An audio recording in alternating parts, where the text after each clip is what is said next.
panel starts in 5 minutes. The panel starts in 5 minutes.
everyone. I hope you enjoyed your coffee. Those videos make everything seem very dramatic. It's kind of, well, they are, I guess. But okay, so welcome to panel 7 and the last panel of today. Thank you very much for coming to this, and I hope you have something lovely planned for the evening. So this is Open Balkan and Berlin process, and I'm delighted to announce that our panel will be Odeta Barbalushi. She'll be online. Ovana Marovic, Edward Joseph, Goran Boldiowski, Viton Sorai, and Zoran Niechev. I did that on purpose. But just before we go to the panel, Sergeant Svic has a very important announcement for everyone here. Thank you. Thank you, Amanda. As you all know, the closing panel tomorrow was to include the first Deputy Prime Minister of Kosovo, Besnik Bislimi. It would be the highest ever Kosovo official to come to Belgrade had it happened.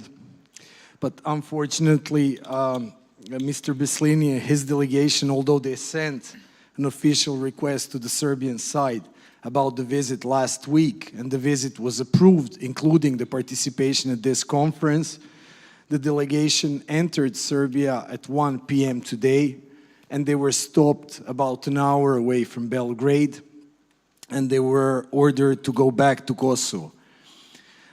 The reason given was security concerns, and the people from the cabinet and Mr. Bislimi, they don't believe that these concerns are true. And I'm sorry to make this announcement after the panel. It's kind of ironic, after the panel about the illiberals in and outside of Europe and before the panel of regional cooperation. So thank you very much for your attention. Okay. Thank you. The timing could not be better. Huh? Before talking about regional cooperation, we have this issue. But anyways, that speaks volumes about it. Okay, Amanda already announced the panelists. I have been given the role to be the moderator of this panel, I guess because I'm very opinionated about this topic, so that's the best way to not to speak about it, so to be, at least to try to be kind of balanced in my approach. The way they put it, that we are 5 speakers and we don't even have time to make introductory remarks, so I will be silent on this. So we have 4 people present and one online. We will have 2 rounds of questions. The first one will be the same for everyone, and then we will have additional questions for each of the speakers.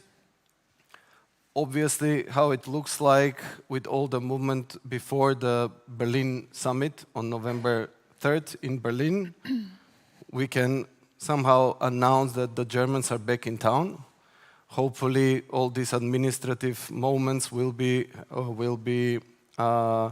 also supported by financial resources around the Berlin process and the common regional market.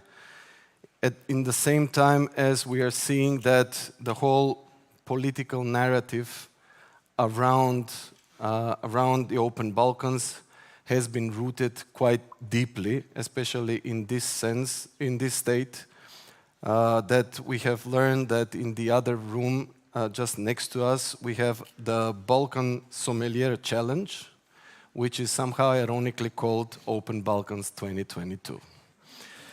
So I'm not going to say anything more. Moving away from the political dimension of these initiatives, I would like to hear from the speakers on their opinion. Does Western Balkan countries need and also have capacities to deliver results on 2 very, very similar processes of regional economic integration? And this is all in line with the better preparing the countries for future membership in the European Union. So maybe I can start with the first female and the only female on the panel, at least present, and then Odeta, if she is, if not, then we can go, and then Odeta will join. Jovana? Thank you, Zoran. 2 minutes, short, so we can move a little bit. Probably faster the answer afterwards. is no, but it's not that easy and it's not that simple to answer the question. Probably the natural logic answer is that there are already too many regional initiatives, that there is no political will, or there is a lack of will and readiness of the Western Balkan countries to change, which is also influencing the two current and ongoing initiatives. And then also the question is whether this whole process of the Open Balkans and the common regional market are leading us to the European Union. So if we are already in the European integration process, which is really demanding, if we are, as I'm leading the European Affairs Ministry, I'm aware how many documents and how many reporting we have within the process, and that we are obliged to participate at least in some of the regional initiatives, and that this is called administrative process where there is a lack of capacity. So the question is whether these two initiatives are just replacement for the EU membership, or these initiatives are leading us to the European Union. So if we are already in the Berlin process, if all the 6 countries are participating in the Berlin process, if we are now advancing with the common regional market, and if the Open Balkans is in some way overlapping with the common regional market, then idea is, and the goal is, to merge two initiatives, to use the best practices from both of the initiatives, and to have the one which is, let's say, joint initiatives with all countries, with all four freedoms, and that apart from the European Union, which is guaranteeing the EU standards, which is leading the process, and which is defining the conditions within the common regional market, there is also need to clearly confirm the European perspective of the Western Balkan countries. That's the only way where the Western Balkan countries will be ready to change, ready to participate, and ready to participate at equal level in the initiatives. Okay. Veton? In a rabbinical tradition, maybe to answer your question with another question is can you have a regional cooperation process or integration process in an unfinished war? Because we live in a space in which the conflicts have not finished, and there are plenty of illustrations on that. And in a space of unfinished conflicts and incomplete states, because this is a derivative of unfinished conflicts, can you actually engage in an integration process? We live in an area of extension of von Clausewitz, who said, in this 21st century, to continue war with other means. So war is being continued with other means. Albeit, the answer is yes. Yes, we ought to do regional cooperation process, despite this caveat, but having in mind this caveat.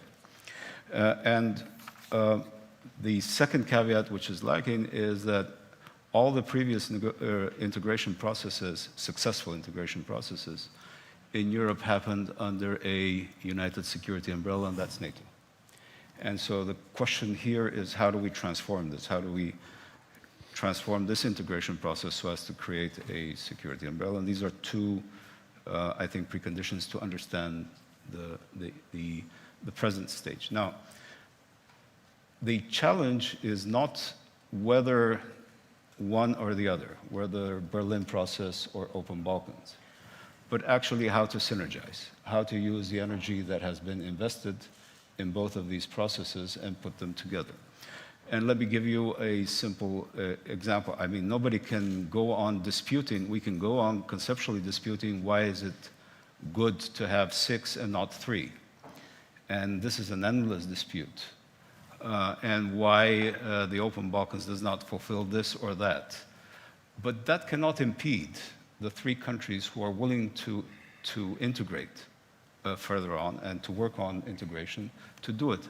And mind you, they do produce some results. One of them, for example, can be used in the Berlin process, and that is the electronic identification merging the electronic identification databases. Now, this is good for the region, and the Berlin process can pick it up. And the other thing, which is tastier, probably, can the Berlin process produce a wine fair? No, it cannot, but Open Balkans can do it in Belgrade. So use the good things that come from it. Okay. Edward? Thank you very much. Great to be here with you all. I would say in terms of a wine fair, you don't even need Open Balkans to do a wine fair. You can do a wine fair anytime. But I would make a few points. The first and the most important is this, is that economic power is political power. So there's no getting around that. There's no somehow magically avoiding political differences or the nature of political regimes by somehow grouping them in a trading relationship. That's very important. I come from a country, the United States, which has enormous political power by virtue of its economy. And this entire conference is about a political topic, authoritarianism. And we heard a lot of quotes today, including from Igor Bonovich, about the dangers of autocracy anywhere. So that's the first point. The second point is this, and I would say if I say anything, this is probably the one thing to note, is that trade does not equal trust.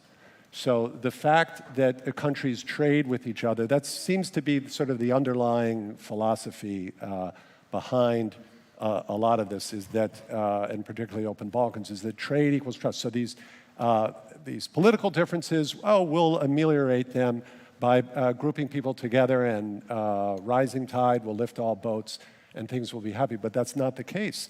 And we had so much discussion this morning about Ukraine and Russia, and of course, who was one of Ukraine's, for years, top trading partners, including up to February 24th, Russia. Who is Taiwan's #1 trading partner? China.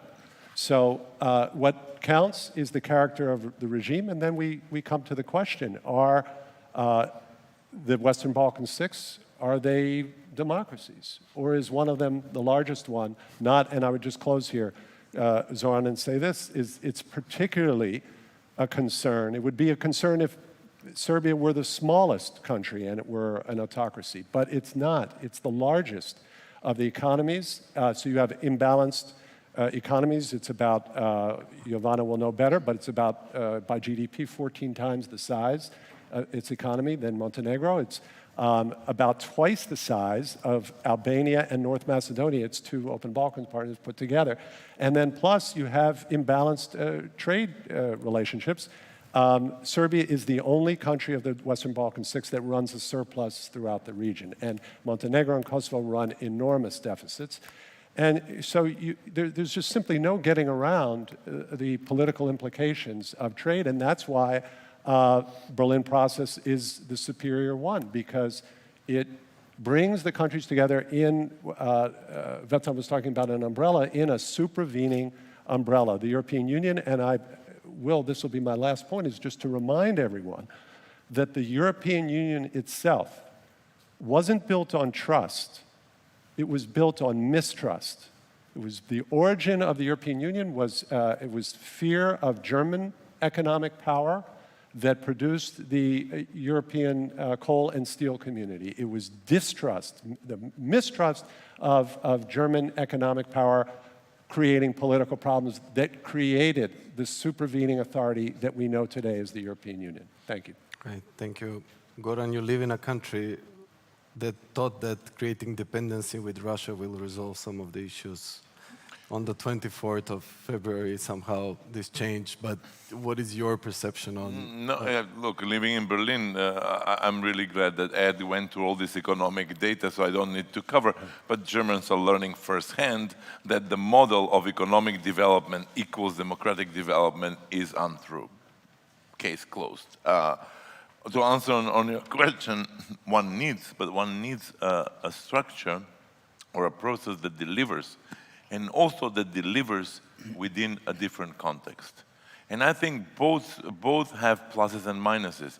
You know, nobody looks more in deeper what opt-in, opt-out means as a thing, because like if you go just blindly with a consensual need that is blocking European Union, why would you block the same thing with the Berlin process?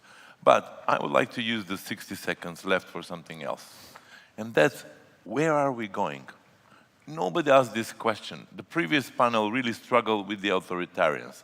And when I say where we're going, the context has changed. What's the European Union that actually all these countries at least allegedly aspire to join? Is it the European Union seen by Germany 1, which is Scholz and Merz, which is based on trade and mercantilism? Is it Europe that in the likes of the European Greens, which is greening the economy and pushing also the democracy, which Minister Baerbock and others? Or is it the Europe that Macron sees as a Europe of core and multiple peripheries? Or even better, is this the Europe of basically collection of sovereign countries that are in the barter economic system, or Orban sees? Or with our friends here in the Baltics, European Union as a protection mechanism for their own survival in light of Russia. These are very different visions of Europe. And I really want to ask you, sometimes we do not look, what's the end point? And that's actually, this conversation is super alive in Berlin and elsewhere, but I think we have to look at it from our context. What this Berlin process, what this Open Balkan initiatives, what all this, and what is in the preferences of the leaders, but also the populations of these countries, which Europe actually they aspire. And unfortunately, it looks like a supermarket at the moment. Thank you for the supermarket. That's quite interesting. Odeta is online. Please, these are very difficult questions that Goran raised. Please don't ask van der Leyen about it. Hope that you are going to have a good time today. Your 2 minutes on the question. Hopefully you have heard it. Well, thank you, Zoran, and good afternoon, everyone. I'm delighted to be here. Well, indeed, when you ask whether we can actually carry on with both initiatives, with Open Balkans and Berlin process, and whether we have the capacities, I will start with a positive note, that we have shown then we can, and we can deliver. Indeed, when the Open Balkans initiative started a couple of years ago, it did stem within the framework of the Berlin process, and indeed it developed within that agenda and within that framework. But in a moment where we felt the need, the countries felt the need primarily from the businesses, that the bottlenecks or also, those obstacles that had a strong political background that was mentioned here by previous speakers as well, were stopping practical cooperation between the countries. And here I have in mind countries with which we have more or higher volume of trade exchange, cross-border exchange between us, North Macedonia, Serbia. And for us, from a national capacity, these are the two countries, in addition to Kosovo, with whom we have a more preferred or preferential trade cooperation framework. And of course, in addition to EU member states. So this is how we started in that specific framework with a view to accelerate practical cooperation. And I must say two things as a veteran Sherpa of Berlin process since 2015, but also working on Open Balkans and working with the EU very closely, that what we have seen in the past couple of years, in addition to a number of agreements and deepened economic cooperation between the three countries, we have also seen that there are several channels of communication among our public administration. It's more solid communication, more periodic, and also I think that this template or this cooperation can actually serve as a template on which it can be built for cooperation among our administrations when experience sharing will be needed for approximation of acquis and in relation to negotiating the EU acquis, particularly in areas related to the single market. The second point I would like to make is that there has been increased cooperation between our chambers of commerce. Of course, that started again in the framework of Berlin process. We have seen accelerated cooperation among our chambers of commerce. And I think the business component is very important here, because we are not only talking about a top-down cooperation or top-down initiative, but also demands coming from the businesses in the region. And I could focus on two fronts, primarily trade exchange, but also tourism, which for us in Albania in particular, we have seen increased numbers and very practical or concrete benefits in the last couple of years. But I think the question, and it was also raised by other speakers here, the question need not be a binary question whether we carry on with Berlin process or with the Open Balkans. In fact, the Open Balkans initiative has proved to be quite resilient. And I think here the question is indeed how to make the two beneficial, more beneficial for the citizens, how to make these two complementary, and also make them turn them into stepping stones, to real stepping stones to new integration process, and particularly gradual integration to the single market. And here, I think in this regard, it is important to note one direction. First direction would be to streamline. And we have made sure that, of course, not only in the framework of the Berlin process agreements, but also in the framework of Open Balkans, to see that what we sign, the agreements are in line with EU acquis and with EU practice. And here I think it's important that we make also more use of mechanisms which are in place. We have asked for assistance from the Commission, but also to use better RCC as a mechanism which can monitor compliance with the EU. The second, I think, is that the second direction is that we build in-house expertise. I already mentioned the socialization of our public administrations and the cooperation between our chambers of commerce. And here, if I could just make a small addition. Maybe we can leave that for the second, because you're entering the second round question. Yes. If I can only add in 2 seconds, Zoran, and then we can carry on. I think the second is the building expertise, both for regionalism, regional economic cooperation, and how that can help for the acquis in chapters related to single market. But the third, the political will and political ownership are key. As you know, last week we agreed to sign 3 agreements in the framework of Berlin process.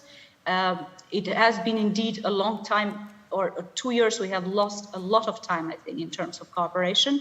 But what is important is that now we have come to this agreement, and what's important is that it shows how important political will is, and meaningful pressure and incentives by other partners which are trusted in the region. I'll leave it there, and I can carry on in the second part of the panel. Okay, super. Thank you, Odeta. Moving to Edward. On the 2022 Bled Strategic Forum, the Deputy Assistant Secretary, Escobar, stated the following: there is no alternative to European integration. That means that we have to focus on the enlargement process, and the US supports every initiative that is European-focused and open to all, and that includes also the Open Balkans. As long as it is based on the Berlin principles, we will support it. Can you explain to the audience here the US government position vis-a-vis this initiative? What does it entail? What stands behind this US position? Okay.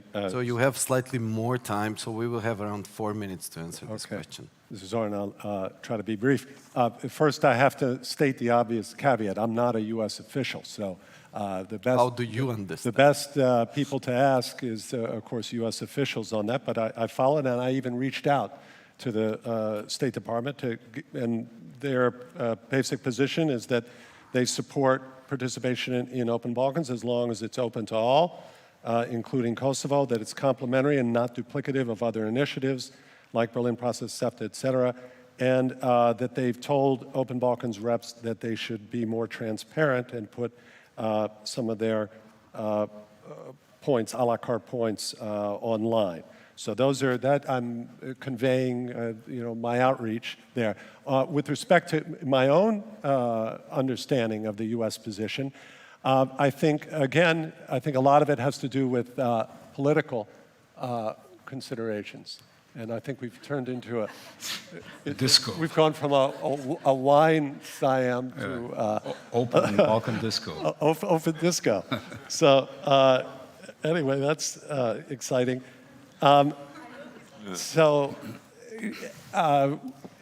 Actually, Gabriel Escobar, the quote that I find even more significant was he gave an interview in Pristina on October 19th. And he specifically noted that there's an emphasis on regional initiatives that are compliant with the Berlin process and bring the region closer to Europe and open to all without any conditions. So the way I read it, the U.S. was waiting. This is my own interpretation. This is not the U.S. government position necessarily, but my own interpretation is that in some respects they were waiting to see that the Berlin process would deliver, and it has delivered.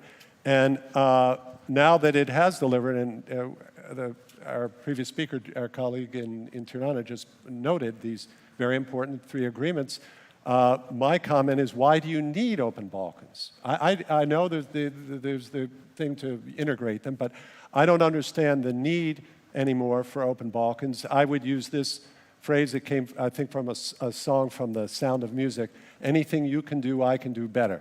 So any agreement that can be reached within the framework of Open Balkans is superior reached within Berlin process.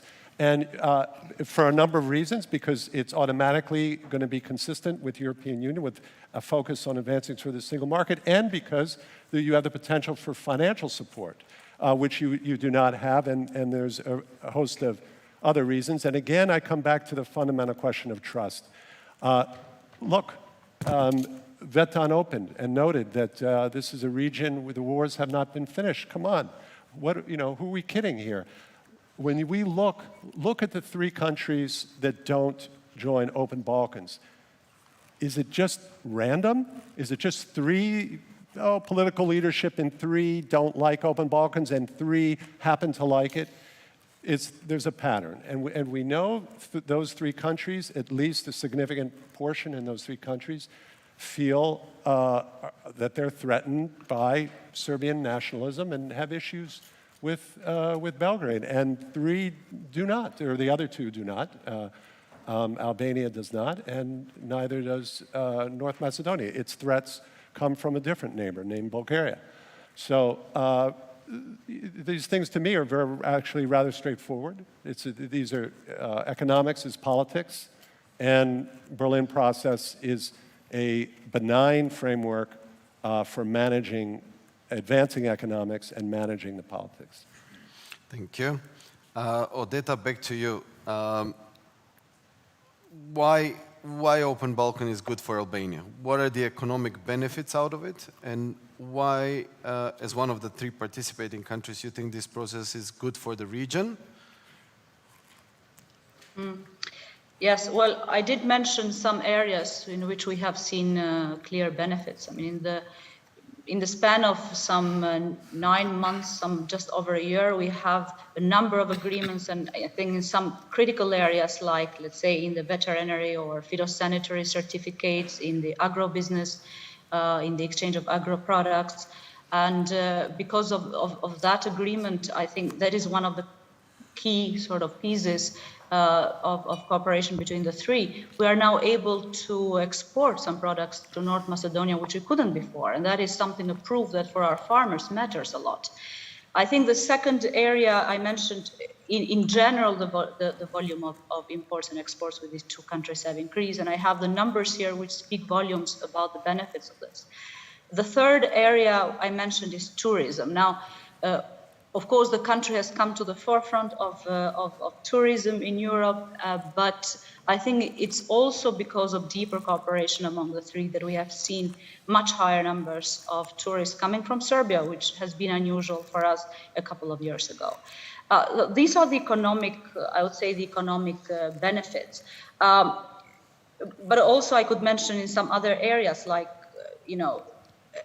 sort of facilitating access to the labor market, sort of providing easier access to the labor market, which means easier conditions, making it easier for obtaining a residence permit or a work permit. And I must add a caveat here that these agreements, 95% of these agreements, what we have, or in these areas where we have cooperation with North Macedonia and Serbia in the framework of Open Balkans, are already regulated with countries like Kosovo in the framework of G2G. So we are not talking about agreements which are indeed sort of, which are a very, how to say, a breakthrough. They are very practical, or agreements in very practical areas, and which come as a response to a need from the citizens, but also from a business.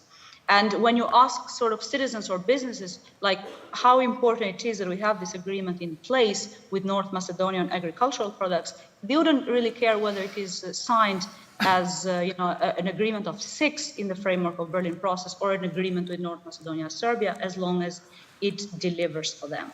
Now, here I think some important issues were raised, and I think the question whether this initiative, how it can work better for the region. Can it resolve bilateral disputes? I think I would agree with some of the previous speakers that trade and economic cooperation alone cannot solve everything. It cannot solve bilateral issues. It can only create a conducive environment. And I think it can help with issues of, how to say, lower politics, like people-to-people exchanges of professionals, of businesses, and so on. But when it comes to issues of high politics, then you would need political will indeed to have a breakthrough.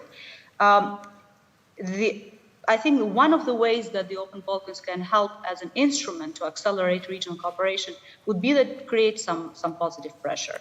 And here I have in mind how the so-called Mini-Schengen initiative, its focus and emphasis on 4 freedoms, was later integrated in the new Common Regional Market Action Plan endorsed by the leaders in Sofia in 2020. So this initiative did create or give an input in the broader agenda of Berlin process by showing that actually that's what it is needed. And this is what, the response that we can provide, or response we can come up with to businesses and citizens' needs. And in the same vein, I think the mobility agreements that are going to be signed next week by the leaders in Berlin, most of these agreements are signed already by us on a bilateral or trilateral basis. And here I have in mind the agreement on the recognition of diplomas, let's say. The agreement we already have with North Macedonia and Serbia is mot a mot based on the agreement we have with Kosovo. So in that, I think, in terms of practical benefits, we have that. Now we have, I think, more political will shown to have a breakthrough in the process, in the framework of Berlin process. It won't mean automatically, I think, that this will generate trust. Trust is not given. I think what we need is more regional cooperation to build that trust and to build bridges of cooperation among our administrations, among our different sectors of society and so on, in a complementary way, and not in an exclusive way that this is either done only through this initiative or through that. So in that respect, I think we can still use Berlin process as a political chapeau of what we are doing here, but deepen and carry on with the more practical cooperation with the countries with which we already have more need to cooperate economically. Okay, thank you. Thank you. Thank you, Odeta. Moving to Jovana. So you're coming from a very interesting country which has a political milieu which is completely divided on this issue. So Montenegro is not part of the Open Balkans. However, we are increasingly seeing your Prime Minister Abazovic on events organized as part of the Open Balkans. On the other side, we have the president of the country describing Open Balkan initiative as a very controversial one. According to him, it is an alternative scenario for the future of the Western Balkans outside the European Union. So how would you reconcile these visible differences between the political elites being part of it? And how would you describe the position of Montenegro vis-a-vis this initiative? Sorry for the... Well, as you already explained, there is no position, official position of the government and of the country about the Open Balkans. As the country is deeply polarized, it is also this question is politicized by the political elites, and since we have two blocs, the one which is advocating for the Open Balkans and the second one which is against it, explaining that this is the part of the Serbian world and part of the Serbian hegemony, and this is a all political issue and it's not about economy, and the second bloc is explaining that all is about economic benefits. So in the government, we initiated the process of analyzing the Open Balkans, and the Minister of European Affairs is leading the process. So we prepared analysis on compatibility of the Open Balkans with our intention to be the next EU member state. And then when we tried to collect the inputs from the relevant ministries, and from the relevant institutions, they were all just with the answer in 2 sentences. We do not know what is inside the Open Balkans, so we cannot provide the input without concrete analysis. Our analysis, as I said, is about how the Open Balkans fits within the European integration process, and there are some let's say, arguments that there is no rush to join the Open Balkans. The first thing is already explained that there are some similarities between the common regional market and the Open Balkans, and since we are all the 6 Western Balkan countries are already in the common regional market, let's focus on these agreements which are already there. Montenegrin citizens are already enjoying some benefits which are in the common regional market, for example, or in the Open Balkans, because we are traveling freely with the ID cards through the Western Balkans.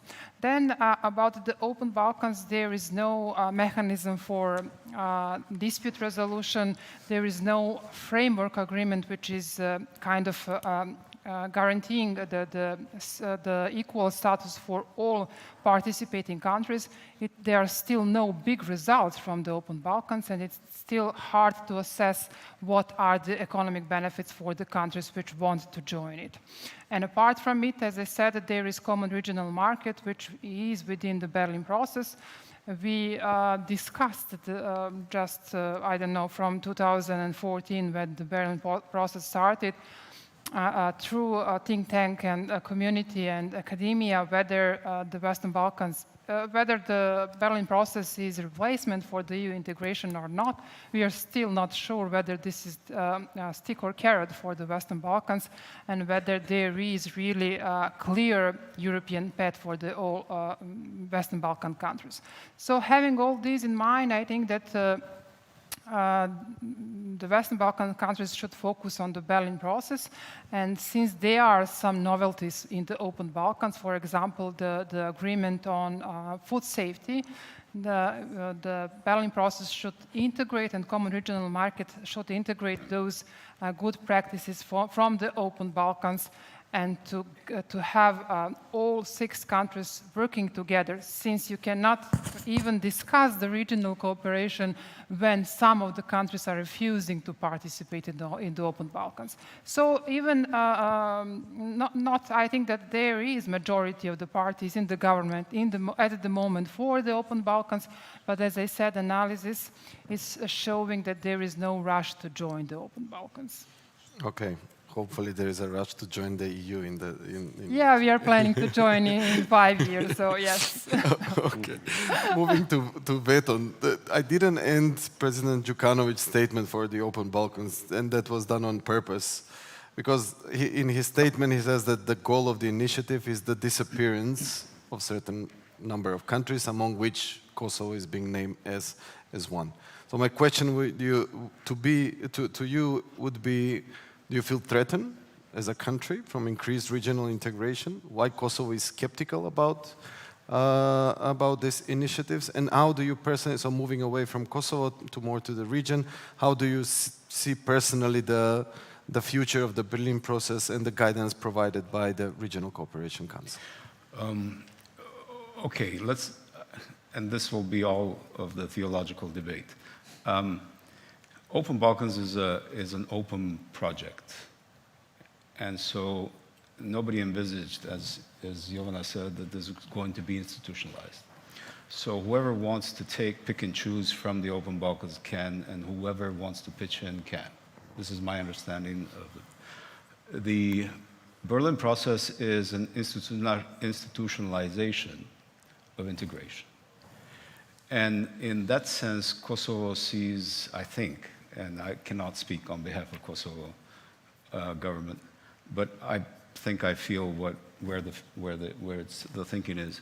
It feels it needs an umbrella, a political and security umbrella, and the Berlin process is such. Now, this is very important because we live in, I want to get to Goran, to the moment of Zeitenwende.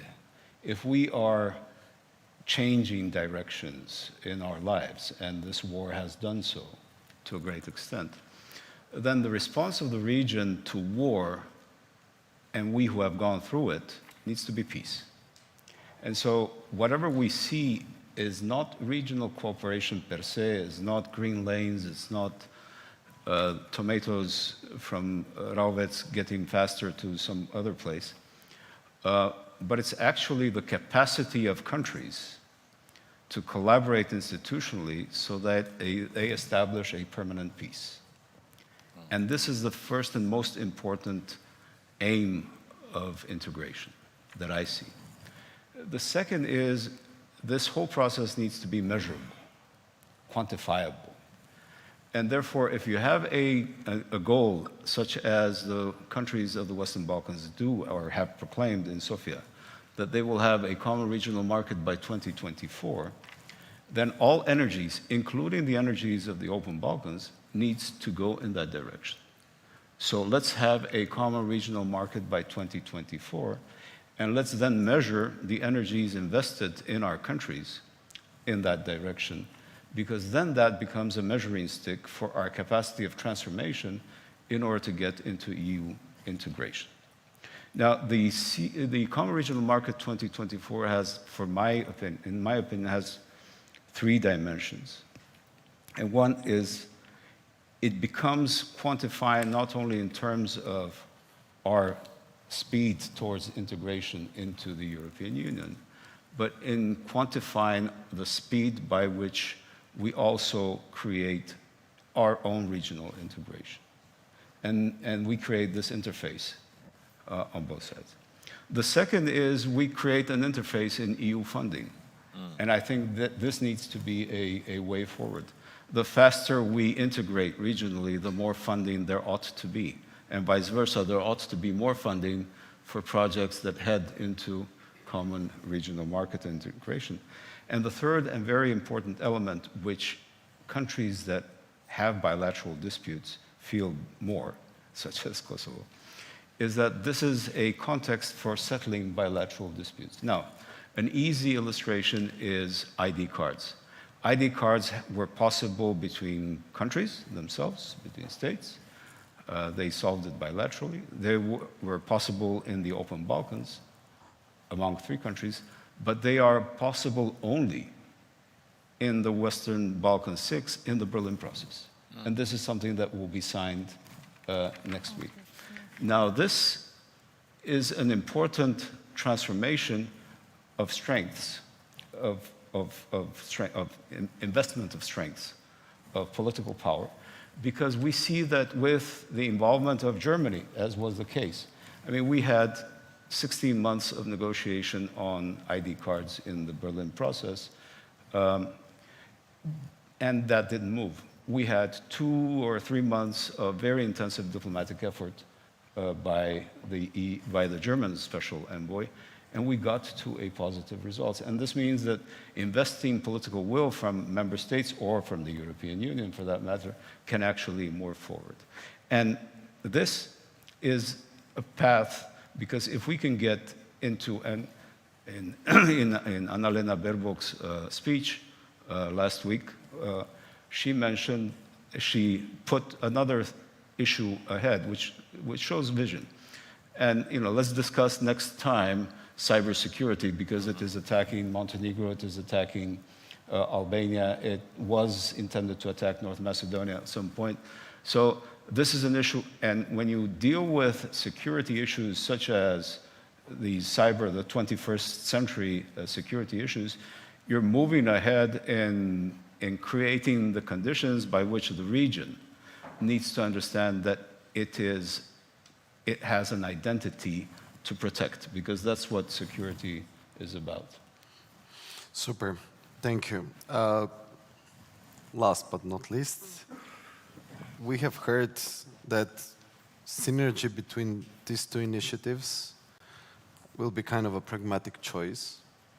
So do you see, Goran, a potential solution be borrowed by this kind of flexible cooperation models, or how it is popularly called differentiate integration, that exists within the European Union?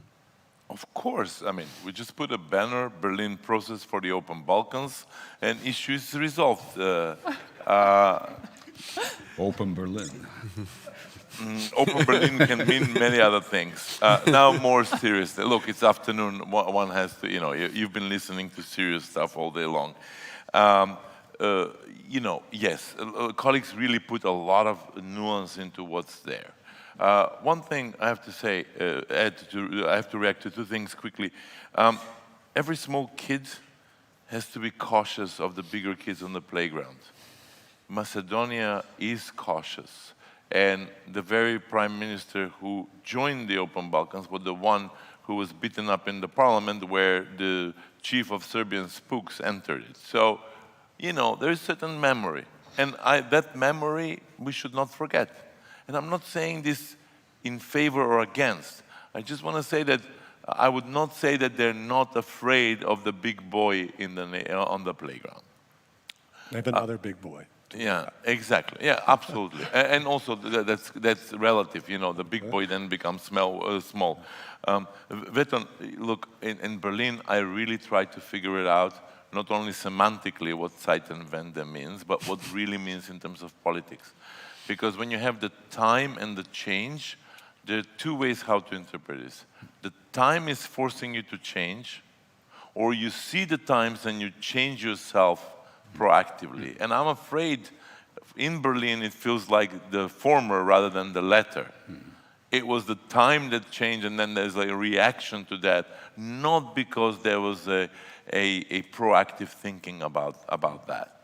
Now, let's come back to the specific issues about Berlin process and the Open Balkans. Let's see what Open Balkans can bring, actually. One thing that it brings is the agency of the region. The three leaders got and said, look, you guys, you, the big boys, you don't want to play with us, but this is important to us. We're going to gather and we'll show you our agency. And I think that's an important, not only message, it's an important feature. How does it go forward? Berlin process has actually pretty serious thinking about governance, but it's based on a technocratic mind of European Commission. You can actually put serious governance models in which you have a duality of chairpersons, one from the region, one from the Berlin process side. And that will acknowledge that there is an agency. Second thing, I would joke for the sommeliers and the concerts and whatnot that were organized, but look, oh boy, they did give theater, these three leaders. And let's not forget, politics is not only about delivery of outputs, politics is also about theater. And Berlin process had none, zero, -1. And look, it works in Germany because of the culture and the political culture, and you don't need to do, or the theater is of a different kind. But what do I want to say? Berlin process can learn not by putting theater. We're all tired of theater of our own leaders. No. But where is the communication strategy to it? And where is the communication strategy that will not rely on the channels as that will rely, I don't know, in Berlin and Paris or Amsterdam or Den Haag? I think it's really important because you cannot take it for granted. In this country where we have this conversation, you have to message yourself. Otherwise, if the message is not favored, it won't go through most of the channels. So where is the political communication? And I think the theater is about the political communication, not about the funds. And let me go with the opt-in, opt-out. I think Veton spoke about that. Of course, everybody thinks about the fearful aspect of it. What will happen if I end up isolated? But it also creates something which we should not underestimate it in politics, especially not in Balkan politics. The fear of missing out.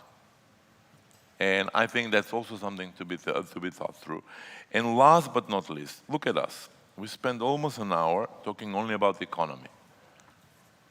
And Berlin process actually needs to focus a bit on the governance, but again, beyond the technocracy of it. Where will security and democracy come into the play? And I think that's the last injection. This is not what Open Balkans brings, but I think if we go back to my Berlin process for the Open Balkans line, actually, when you think about Open Balkans, it should mean that that process will embrace as well rule of law and democracy, and will do that. Otherwise, I don't think that we will actually arrive to a point that we will all want to arrive, which is these countries joining the European Union, or first and foremost join the European market, which Ed was very eloquent saying the trade among themselves is different, but also they do not trade among themselves as they do trade with the EU. So another northern star, and in this case we can use it because geographically it's correct, is also to say how this will help these countries go on a fast track into joining the European market in whatever model of EU we will be living in a couple of years from now. Okay, thank you. This was a perfect ending of the contributions of the panelists. So I open the floor. Anyone that has question can raise the hand and present himself or herself. Correct. We are all tired, huh?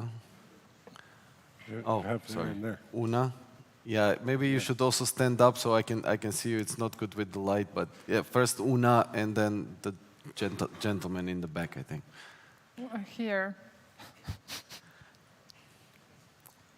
Hi. Hello. Thank you so much, everyone, for your fascinating contributions.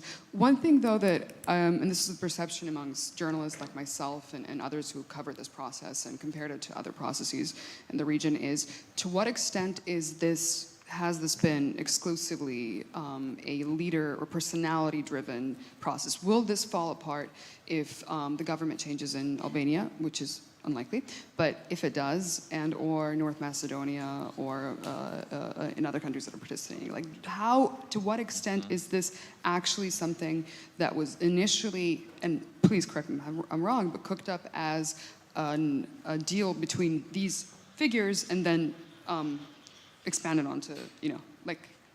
Thank you. Okay, you are directing the question to whom or whoever wants to For okay. participating countries. Maybe? No. No? No, I'm not participating. Well, Yeah, okay. let me add to your question, because the idea of the Berlin process was linked to Angela Merkel. And so the thinking was that this is a leader-driven process. The fact of the matter that it isn't was picked up now by the new prime minister, so it's becoming institutionalized. In Northern Macedonia, the leader who participated was out of the one who initially was out, and now we have a new prime minister. So there's some volume of support, and somebody said today in Northern Macedonia there was overwhelming support for these processes. So the question is not whether they will die. I think there's sufficient energy in the societies for integration.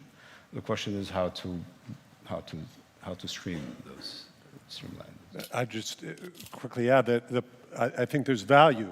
Your question, Una, is a good one, because we don't want these things reliant on a particular politician in office. You want them institutionalized, but you need that institutional to move forward. And here, I know there's a lot of talk about, well, Open Balkans folded into Berlin process. The missing ingredient for Berlin process is not Open Balkans, it's the United States. So it's the US that has been this impetus and cheerleader on Open Balkans, and concerned about when the Berlin process was moribund. So that energy of the US government to get things done and keep things moving, that's been the traditional role. And the irony is that plays to the relative advantages of both sides. The US should never be competing with the European Union when it comes to economic matters. The European Union will always be the more important. We're the voice. We're in the security realm. We're in the political realm, and we should be the catalyst inside Berlin process, make sure that it never again sort of falls off the wagon and just becomes this static bureaucratic process, but that it continues? I just think that we need to really do a proper adaptation for the current context. The politics in which this process happens is not the same when the Berlin process was inaugurated, and neither when Open Balkans initiative was set up. So even if there was an energy that was leader-driven, I think now the current thinking about the Balkan process allows also structural, institutional thinking to put these things. That's why, actually, you know, I have to shout out to our colleagues in the Atlantic Council. They've been really, from the United States, they've been really thinking hard of what could be actually proper governance to get various governments in the Balkans, plus EU governments. And let's not forget that also the Berlin process is a coalition of the willing on the EU side. And sometimes you have countries who have nothing to do and they don't have capacity. They have to lead the process for 6 months. It needs sorting out also on that side. And I absolutely second what Ed said. US must find its role, maybe as a, you know, participant, observer, or in some form, but which will be specific, because actually US does play the role, and it will be counterproductive that US has the same conversations as a separate track. Well, just to recall that when the Berlin process was initiated by Germany, and then the president of the European Commission said that there was no enlargement for 4 years. So the Berlin process was initiated as the best what the EU could offer to the Western Balkans at that moment. And now it seems that Germany is strengthening and reinitiated the Berlin process just to push the Western Balkans from the Open Balkans. That's my impression. And then how the US can be involved, I think that the US is helping with the democratization process, so it's already helping and it's already participating in the reforms. Okay, thank you. I see that the timing is in red, but we have... One question was initiated before the time, so I think at least we can listen to that question and then finish it. So the gentleman in the back.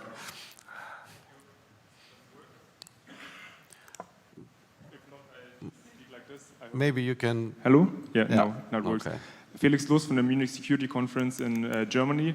Following this panel from a maybe transatlantic or German position, because I have the feeling that often the point I will make is missing in the discussions. How would you assess the risk, given the growing Chinese presence in the region and also the One Belt, One Road initiative, China to use the Open Balkan initiative for their own goals and thus undermining maybe the Berlin process or undermining the maybe good goals of these initiatives? Thank you. Gordon, you want to answer?